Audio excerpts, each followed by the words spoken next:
All India Muslim personal law board की जानिब से वक्फ तरमीम बिल के खिलाफ एहतजाजी जलसा मुनक्किद किया गया। इस मौके पर हजरत अमीर मिल्लत इस्लामिया मौलाना मोहम्मद हुसैनुद्दीन सानी आकिल जाफर पाशा ने खिताब करते हुए कहा कि मुसलमानों को मुत्तहिद होकर इस लड़ाई को लड़ना चाहिए और इस काले कानून के खिलाफ मुस्लिम पर्सनल लॉ बोर्ड का साथ देना है। इस मौके पर अवाम की कसीर तादाद मौजूद थी। आज मालूम होना कि कन्नूर में हम सब एक होकर जवाब दे रहे हैं और वो बाबूजान जो बैठे हुए हैं उनको कुर्सी पे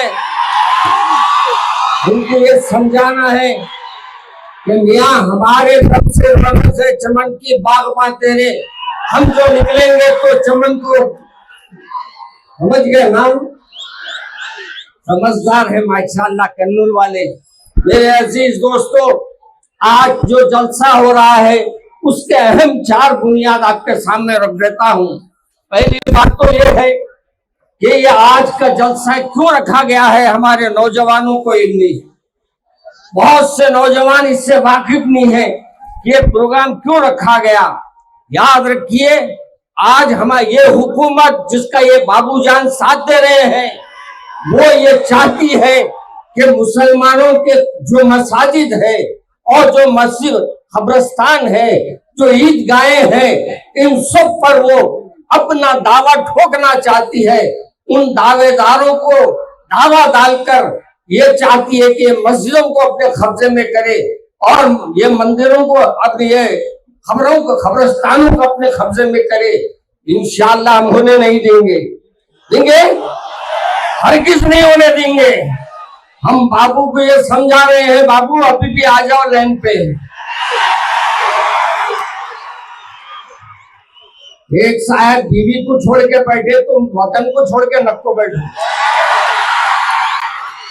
हम तुम्हारे को इस बात की तरफ बुला रहे हैं, आ जाओ, अभी भी हम तुमको पीठ ठोकने तैयार है।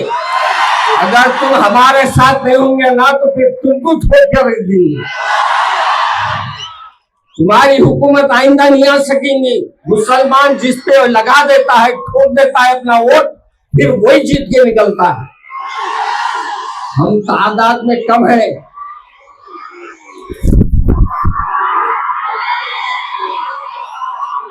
हाँ, पूरे लाइट चालू करो।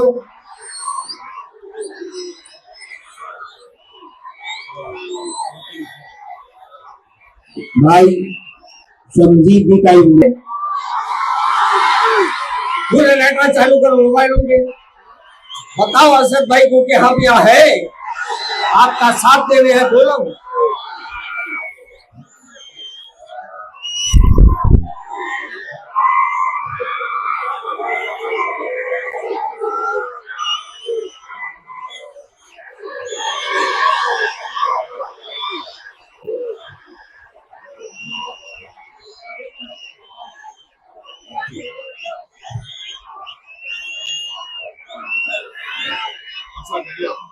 आज आपका काम मैं करा दिया। पूरे लाइट खोल के इस्तेमाल करो। आवाज नहीं, लाइटा होना सिर्फ हमारे को। आवाजों में दम नहीं है तुम्हारे, लाइटों में बताओ।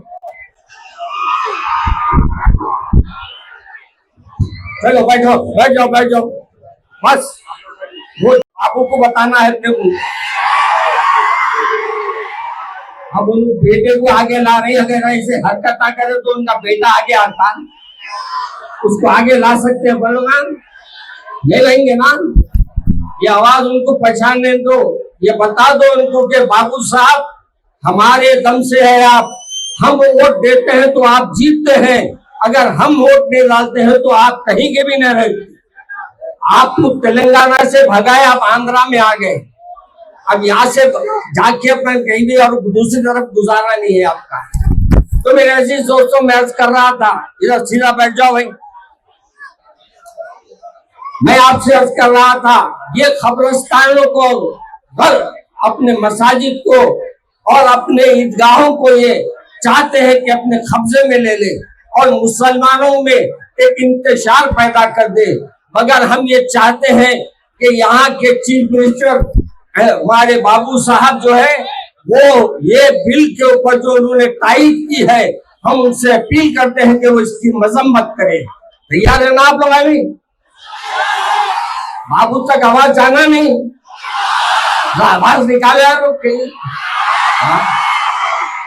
माशाल्लाह, सिर्फ आवाज निकालने के है क्या पर लोग?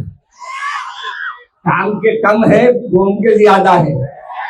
लोगों में मशहूर है, बोलता कम बड़बड़ाता ज्यादा बोल। हम लोग अभी चीखा मारने में इजाफा हो गए हैं। तो खैर मेरे अजीज दोस्तों, आज का ये इज्तिमा आप हजरात को ये बताने के लिए रखा गया है कि उस बिल की जो तायीद किया है उसमें हमारा यहाँ का सीएम भी मौजूद है और उन्होंने वाज़ेह बातें कह रहे हैं। मेरे को ऐसा नहीं बोले थे, अरे मेरे को ऐसा नहीं बोले थे, अरे मियाँ तुमको क्या बोलना है क्या नहीं बोलना है हमसे आके पूछ लो ना, हम बोल देते तू है नहीं है। तो हम ये चाहते हैं कि बाबू साहब कोशिश करें कि ये जो कानून आ रहा है इसको रोकने की कोशिश करें। हम इनसे अपील करते हैं कि वो अब भी वक्त है मुसलमानों के इस बिल को जो हुकूमत ने मंजूर किया है, इस बिल को हमारे सीएम साहब यहाँ के वो ये कह दे कि मुसलमानों को ये बिल पसंद नहीं है, लिहाजा इसको वापस लिया जाए। आप लोग अभी है ना इसमें तैयार? सब हाथ उठा के बताओ। हमारे उस सुजने लिख लो भाई कितने लोग हाथ उठा रहे हैं, अब गिनती नहीं है और जिसको गिनती आती वो लिख लो। अब आखिरी बात ये है कि हम लोग मुत्तहिद हो जाएंगे इंशाअल्लाह। इंशाअल्लाह बोलो। हाँ, हम सब एक होके लड़ेंगे इंशाअल्लाह। याद रखो, ये बिखरे हुए हाथों से कोई काम होने वाला नहीं है। जब ये बन जाती है तो मुट्ठी बन जाती है। हाँ, आज हम भी एक होने का वक्त आ गया है, हम भी एक होकर काम करेंगे इंशाअल्लाह। ऐसे आने वाले कई बिल हम उसको नजरअंदाज करेंगे और हुकूमत से कह देंगे कि हम इस बिल को मानने के लिए तैयार नहीं है ना? चलिए, अल्लाह मुझे और आपको अमल करने दो। आप बात की समझ क्या हो?